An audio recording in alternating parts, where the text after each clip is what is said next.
जय हिंद, जय भारत, वंदे मातरम, भारत माता की जय। दोस्तों, पाकिस्तान का बहुत ही बुरा हाल मचाया हुआ है बीएलए, लिबरेशन आर्मी। इसकी वजह से चाइना भी बहुत परेशान है। अब आप सोच रहे हो कि ये एक नई बात कौन सी है, लेकिन आज के वीडियो में आपको एक नई बात बताने वाला हूँ। बलूच आर्मी ने, बीएलए ने पाकिस्तान के एक शहर पर कब्जा कर लिया, तालिबान की तरह। जैसे तालिबान ने अफगानिस्तान पे कब्जा किया और एकदम से टोटल तालिबान ने अफगानिस्तान के ऊपर, पूरे अफगानिस्तान के ऊपर एकदम से कब्जा नहीं किया था। शुरुआत एक शहर से ही की थी।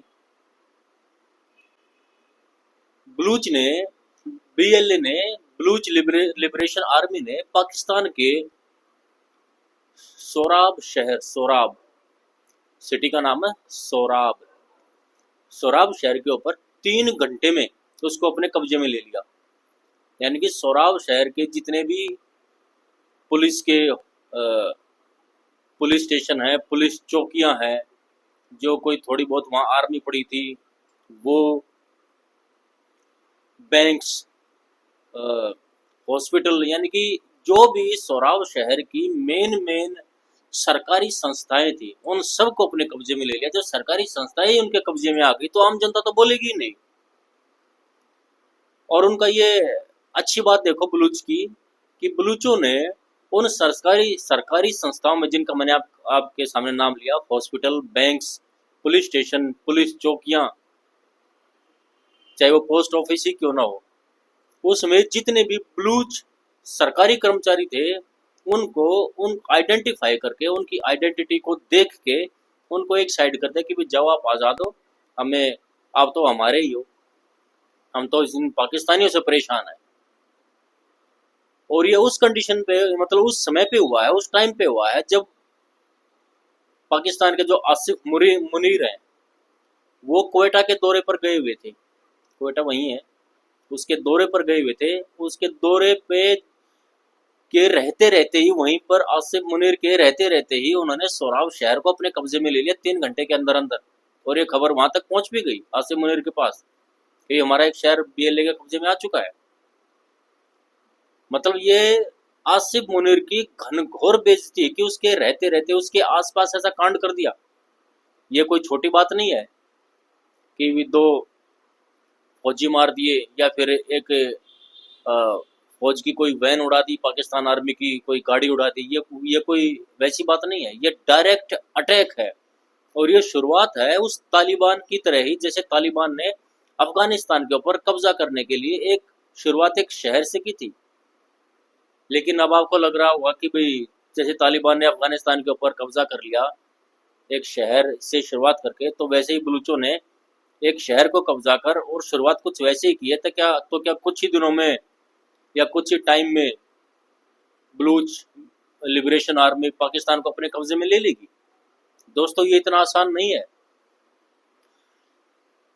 अफगानिस्तान की कंडीशन, पाकिस्तानी कंडीशन अलग अलग थी।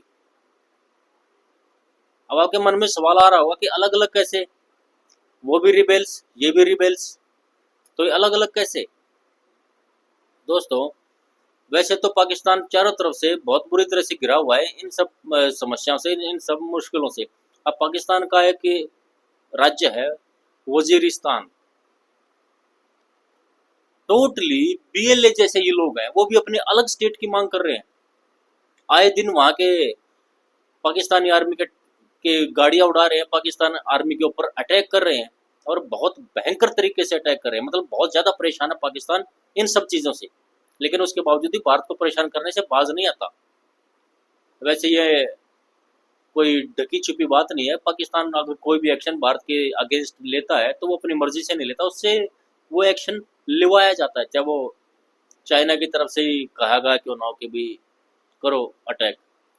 दोस्तों, जब बलूच आर्मी ने सोराब शहर पर, पाकिस्तान के सोराब शहर पर जब ये कब्जा 3 घंटे में जमा लिया, तो सोराब शहर के जितने भी रास्ते थे उस सबको ब्लॉक कर दिया। ना तो किसी को बाहर जाने दे रहे, ना बाहर से किसी को आने दे रहे। और उस दौरान जो वहाँ के असिस्टेंट कमिश्नर थे, सोराब शहर के असिस्टेंट कमिश्नर, उनको पकड़ के कमरे में डाल दिया।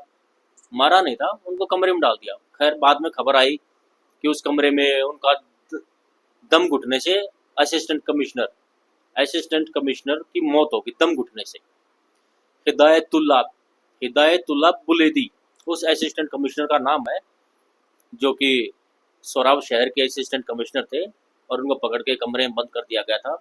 और बाद में खबर आई कि उनकी तो दम घुटने से मौत हो गई। अब वो दम घुटने से मौत हुई है, गला दबा के उनको मारा गया, गले के ऊपर नाक के ऊपर तकिया रख के उनको मारा गया, फिर गोली से मारा गया, वो तो बाद में खबर आएगी कि असलियत बात क्या है।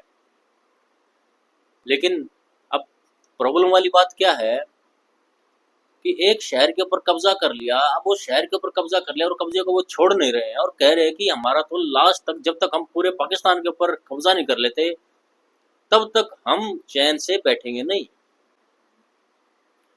दोस्तों, ये बीएलए चाइना के लिए भी एक बहुत बड़ी सिरदर्दी है, क्योंकि चाइना का जो सी पैक है corridor, China Pakistan economic corridor, जो चाइना से लेकर पाकिस्तान को क्रॉस करते हुए ग्वादर बंदरगाह तक पहुंचता है, वो सी पैक कॉरिडोर बलूचिस्तान के कुछ रास्तों से होते हुए भी गुजर रहा है। अब उस बलूचिस्तान के रास्ते से जो सी पैक का हिस्सा गुजर रहा है, उस सी पैक के हिस्से को ये बलूच आर्मी वाले उखाड़ दे रहे हैं, उसको बनने नहीं देते। वहां पर कंस्ट्रक्शन के लिए जो भी आता है उसको मार गिराते हैं, भगा देते हैं डरा के, या फिर शूट कर देते हैं। अब इन सब से चाइना इतना बुरी तरह से तंग आ चुका है, अब उसको ये लगने लगा है कि भाई पाकिस्तान के बस की बात नहीं है, ये तो इस सी पैक को बनने नहीं देंगे, जिससे उसको खरबों डॉलर का नुकसान तो होगा ही होगा। उसकी रेपुटेशन के ऊपर भी सवाल आ गया, चाइना की रेपुटेशन के ऊपर सवाल।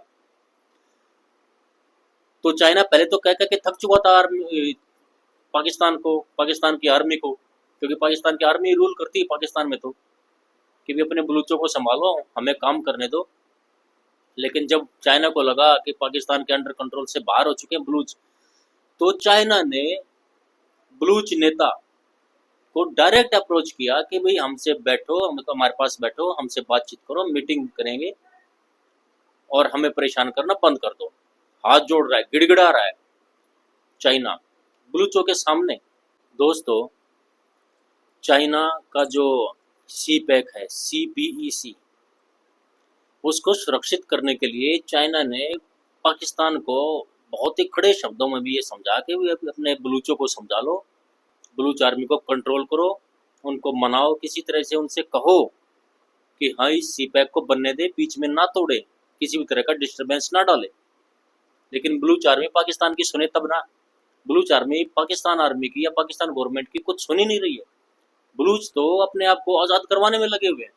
अब उसके बीच में बलूचों को ये पता है कि भाई जो सी पैक यहाँ से गुजरेगा और हम लोग कभी अलग हो भी गए पाकिस्तान से, बलूच अगर पाकिस्तान से अलग हो भी जाता तो ये सी पैक फिर भी उनकी सिरदर्दी बना रहेगा।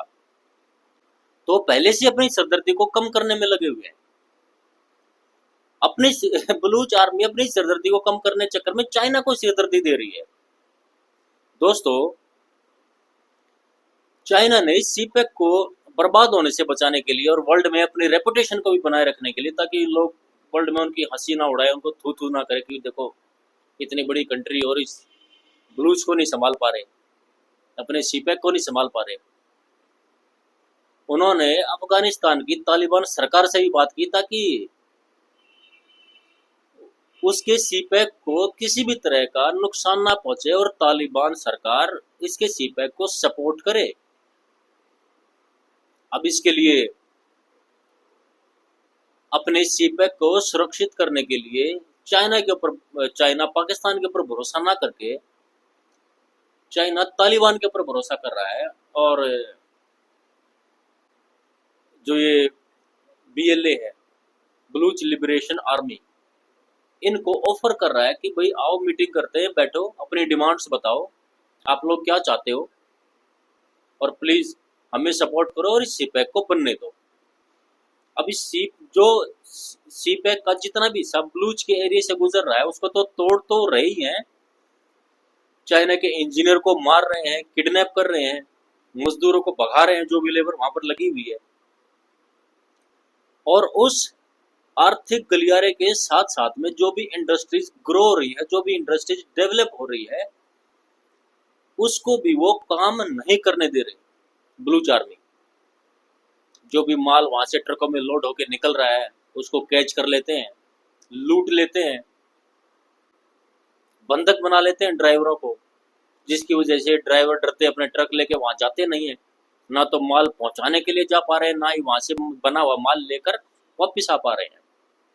जब उनके पास ट्रांसपोर्ट लाइन ही उन्होंने डैमेज कर दी बलूचों ने, चाइना की, माल को ट्रांसपोर्ट करने के लिए इधर से उधर, चाहे वो कंस्ट्रक्शन का माल हो, चाहे वो वहाँ की जितनी भी कंपनियां मैन्युफैक्चर अदर अदर गुड्स की जो मैन्युफैक्चरिंग की कंपनियां हैं, उन गुड्स को ट्रांसपोर्ट करके वहाँ से कहीं अदर लेके जाने की हो, तो उस ट्रांसपोर्ट चेन को ही डैमेज कर दिया और ट्रांसपोर्ट चेन को ही तोड़ दिया। हालांकि उस ट्रांसपोर्ट चेन को सिक्योर करने के लिए पाकिस्तान की आर्मी उनको सिक्योरिटी देती है, लेकिन उसके बावजूद भी बलूच आर्मी BLA इस मामले में कामयाब हो रही है, उस चैन को ब्रोक करने में कामयाब हो रही है। अब सीपैक को बनाने के लिए जो भी कंस्ट्रक्शन मटेरियल है, उस कंस्ट्रक्शन मटेरियल को कंस्ट्रक्शन साइट तक ना पहुंचने देना, ये कितना बड़ा सिर दर्द है चाइना के लिए। हालांकि बलूच आर्मी इस चीज के लिए मीटिंग के लिए, चाइना के साथ मीटिंग के लिए अभी तैयार हुई नहीं है, क्योंकि बलूच को पता है कि अगर हमने चाइना के साथ ये मीटिंग ले ली तो कहीं कोई प्रेशर ना आ जाए, और प्रेशर अगर आ गया तो उनका जो क्रांतिकारी मूवमेंट है वो बंद हो सकता है या फिर वो ढीला पड़ सकता है। तो वो अपने क्रांतिकारी मूवमेंट को क्यों ढीला पड़ने देंगे, बंद तो वो करेंगे नहीं किसी भी हालत में। दोस्तों, तालिबान ने एक शहर से लेके अपनी शुरुआत करी थी अफगानिस्तान के ऊपर कब्जा करने की, लेकिन वैसे ही बलूच ने अभी शुरुआत की है सोराब शहर से, पाकिस्तान के सोराब शहर को अपने कब्जे में लेकर अपने आप को पाकिस्तान से अलग करने की। लेकिन ये इतना आसान नहीं है। पाकिस्तान की स्थिति और अफगानिस्तान की स्थिति अलग अलग थी। उस टाइम पर अफगानिस्तान के पास वो सैन्य इंफ्रास्ट्रक्चर नहीं था जो अभी पाकिस्तान के पास है। पाकिस्तान का इंफ्रास्ट्रक्चर हालांकि भारत के मुकाबले बेहद कमजोर है, लेकिन बलूचों के कंपैरिजन में पाकिस्तान का सैन्य स्ट्रक्चर बहुत ज्यादा हाई है। और उसके अगेंस्ट अगर कंपैरिजन करें तालिबान का, तो अफगानिस्तान का सैन्य स्ट्रक्चर तब तालिबान के अकॉर्डिंग बहुत वीक था, तो जिसका बेनिफिट तालिबान को मिला। तालिबान ने काबुल से कब्जा शुरू किया था फर्स्ट डे, अफगानिस्तान के काबुल से, और 10 दिन के अंदर अंदर तो पूरे अफगानिस्तान को अपने कब्जे में ले लिया। और जो वहाँ का राष्ट्रपति था वो तो वहाँ से खैर पूरी तरह कब्जा होने से पहले ही भाग गया था अमेरिका। आसिफ गनी शायद उसका नाम था, आसिफ गनी था शायद उसका नाम, मुझे याद नहीं आ रहा, गनी गनी करके ही था कुछ। तो दोस्तों, सिचुएशन अफगानिस्तान और तालिबान की अलग थी, और सिचुएशन यहाँ पर बलूचिस्तान और पाकिस्तान की अलग है। तो हालांकि बलूचिस्तान पूरे पाकिस्तान के ऊपर कब्जा तो नहीं कर पाएगा, मुझे ऐसा लगता नहीं, लेकिन आने वाले समय में भारत की सपोर्ट से या फिर कैसे भी करके वो खुद की ही मत से पाकिस्तान से अलग जरूर हो जाएगा। आज नहीं तो कल ऐसा होगा जरूर। दोस्तों, अगर आपको मेरी जानकारी आपको अच्छी लगी हो तो कमेंट बॉक्स में प्लीज़ अपनी तरफ से कुछ लिखिए। चाइना के लिए लिखिए, पाकिस्तान के लिए लिखिए, बलूच के लिए लिखिए, और प्लीज़ मेरे चैनल को सब्सक्राइब कीजिए, मुझे सपोर्ट कीजिए। Thank you very much. जय हिंद, जय भारत, वंदे मातरम, भारत माता की जय।